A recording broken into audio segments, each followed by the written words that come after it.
একসময়ের রিকশা চালকের সন্তান আব্দুর রাজ্জাক রিয়াদ। সংসারে অভাব অনটন ছিল নিত্যদিনের সঙ্গী। মানুষের অনুদানে লেখাপড়া চালিয়ে যাওয়া রিয়াদ এখন ঢাকায় বেসরকারি বিশ্ববিদ্যালয়ের ছাত্র। দামি মোটরসাইকেলের মালিক আর নোয়াখালীর গ্রামে তাদের পুরনো কুঁড়েঘর ভেঙে গড়ছেন একতলা পাকা দালান। তার এই আর্থিক উত্থান ঘিরে এলাকায় চলছে নানা আলোচনা সমালোচনা। সম্প্রতি চাঁদাবাজির মামলায় গ্রেপ্তারের পর তার এসব অর্থবিত্ত নিয়ে শুরু হয়েছে প্রশ্নের ঝড়।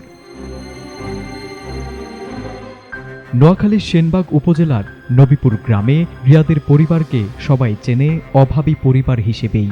বাবা আবু রায়হান এবং বড় ভাই আগে রিকশা চালাতেন। রিয়াদ পড়তেন দানের টাকায়, করতেন টিউশনি। কিন্তু গত কয়েক মাসেই দৃশ্যপট পাল্টে যায়। প্রায় 1000 বর্গফুট আয়তনের পাকা দালানের ছাদ ঢালাই হয়ে গেছে। এলাকাবাসী বলছে ভবনের নির্মাণ ব্যয় দাঁড়াতে পারে অন্তত 20 লাখ থেকে 25 লাখ টাকা। অথচ পরিবার বলছে ঋণ, অনুদান ও কিছু জমানো টাকা দিয়েই নির্মাণ কাজ চলছে। রিয়াদের মা রেজিয়া বেগম দাবি করেন, ছেলের ভবিষ্যৎ গড়তেই তারা এই ঘর বানাচ্ছেন। তিনি জানান, গত বছরের বন্যায় ঘর নষ্ট হয়ে যাওয়ার পর কিছু অনুদান ও সহায়তা পান, যা ঘরের কাজে ব্যয় হয়েছে।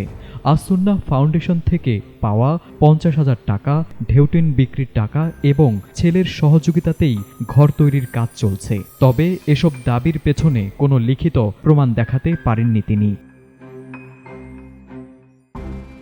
এলাকাবাসী বলছে রিয়াদ আগে সাধারণ একজন ছাত্র ছিল, কিন্তু গত 5 আগস্ট থেকে সমন্বয়ক পরিচয়ে এলাকায় আসা যাওয়া শুরু করে এবং হঠাৎই তার আচরণে পরিবর্তন আসে। রাজনৈতিক পরিচয়ের সঙ্গে তার ঘনিষ্ঠতা বাড়তে থাকে। ফেসবুকে একাধিক রাজনৈতিক উপদেষ্টার সঙ্গে ছবি পোস্ট করে নিজের অবস্থান বোঝানোর চেষ্টা করেন Riyad.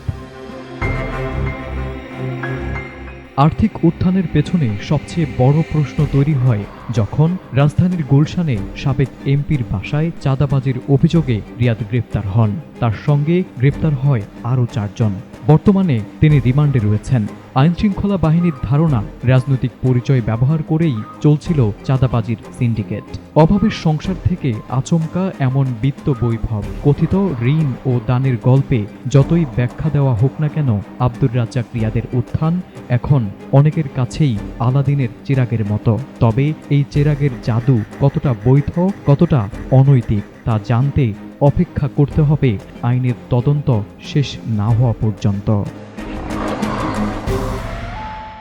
Desk report, ATN Bangla.